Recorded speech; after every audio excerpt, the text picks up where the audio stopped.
mom say? What did grandma say? What the family say when you called them up and was like, yeah, girl, this is what I'm going to do instead? How did that go? Well, I will say this, and I love my family, and they are super supportive. They've always been there throughout our lives. You know, you're reading the very first chapter of the book. I grew up in like sun, moon, and stars. It was nothing but love and support. Mm-hmm. But there definitely is an undercurrent of expectation. Mm-hmm. There's an undercurrent of, you know, the way that you should live your life mm-hmm. and be successful mm-hmm. because, you know, all these people pour into you, invest in you to see you live a life. And a lot of times it's the life that they think is successful mm-hmm. Mm-hmm. or that what they think is the life. Right. And there's very little room for what do you think? Right. You know? Right. So when I got to the point and I realized that I was living the life that everyone thought was successful, and it was, that everyone thought was the life, because mm-hmm. it was. Yeah. It just wasn't for me. Mm. You know, it wasn't for me. Yeah. So when I did make that decision,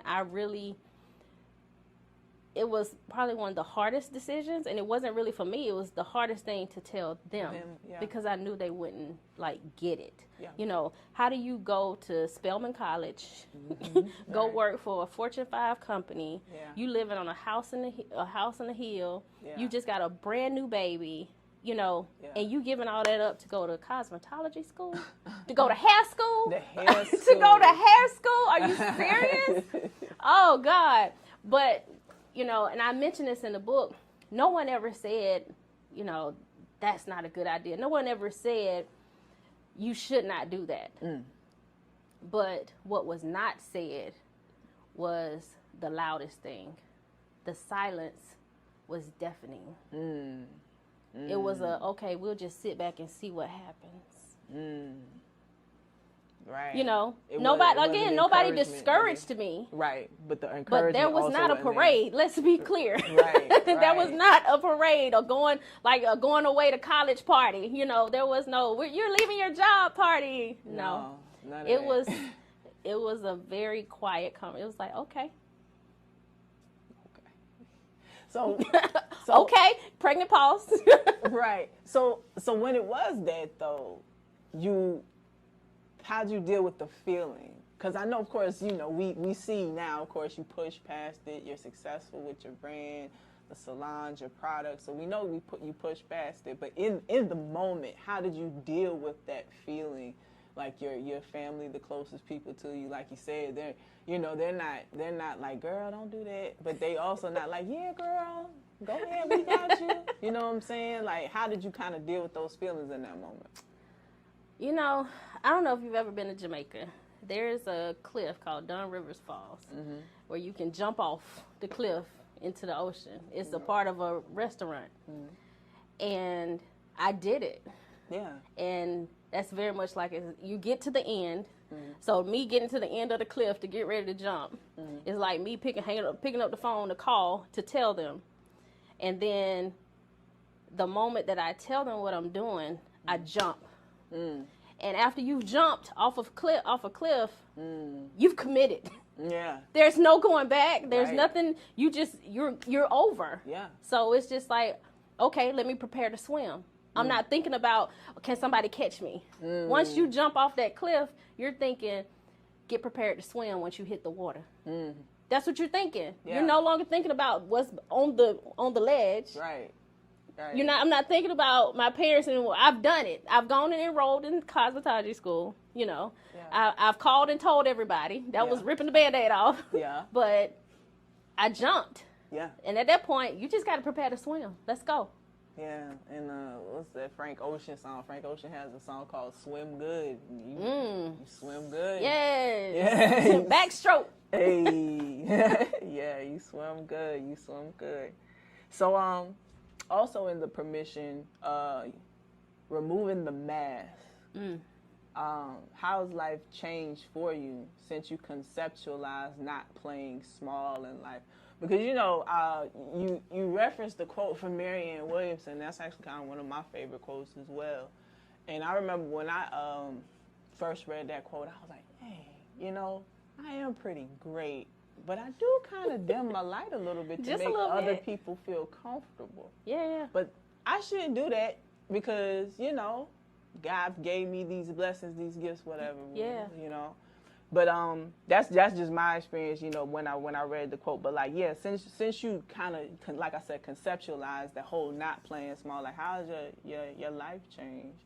I think it's obvious, but I just want you to say it. I don't know what's obvious about that. But for me, yeah, in some instances, I dim my light. And then in a number of instances, I never even turned it on because I knew the wattage behind the light. I knew it would blind everybody that was around me at that time. Yeah. You know, so even like me just turning it up a little bit caused that much. You know, I was like, I can't turn that on. You know, we're gonna keep that off for a little while. And it wasn't until recently that I actually decided to turn on a lot of lights that have been shut off. And not even shut off, but never turned on. Never even experienced. And not just for me to experience, but the world. With the mask, you know, again, back to so the Baptist church, you know, you have to go to church and you have a perfect outfit on. You know, you got your hat or your gloves, or you have a certain disposition that you have about yourself that you project. And nothing is wrong with that. However, it's when you are and you trying to project something that's truly just a piece of you and not 100% authentic of who you are, that's when it becomes not the best thing. Right. So I found, you know, I was taught how to present. How do you present yourself? How do you speak? You know, when you walk in the room, how do you be a young lady? Cross your feet at your ankle. You know, all of that. Right. You know, etiquette. Because you do want to be perceived in a certain manner. However, again, it's when you get lost in that persona. Yeah. And what I had to realize and what I started realizing for myself is that, yes, I'm that person too, but as I peel back the onion, I'm a whole lot more. Yeah. You know, I am like I'm like enjoying getting to know me. Yeah. Right. I mean, truly. And taking off the mask, really it allows me not only to just stay tunnel vision, but now I can see other things around me. Right. Other people around me. Right. Other experiences that God may want for me. Right. You know, that mask, kind of like the blinders that horses have on to keep them looking this way. Yeah. But if you take that off, you're just, you know, your optics are so much wider. Yeah. That's for sure. I always tell people, you know, it's a whole parade. You can't just stay focused on this one particular float or else you're going to miss the whole... But I spent a large part of my life focused on the goal. The float, the goal. The goal. But you know what? It's funny because I've only told like 1 or 2 people this before because it sounds crazy. Exclusive. But you know, growing up, I had an idea of what my life would look like because you thought I would live the life that I saw growing up. Right. So once I had achieved, you know, I graduated from college, I got married, had a house, about to have all that. Like, it was funny because at 24, it was like, it was black.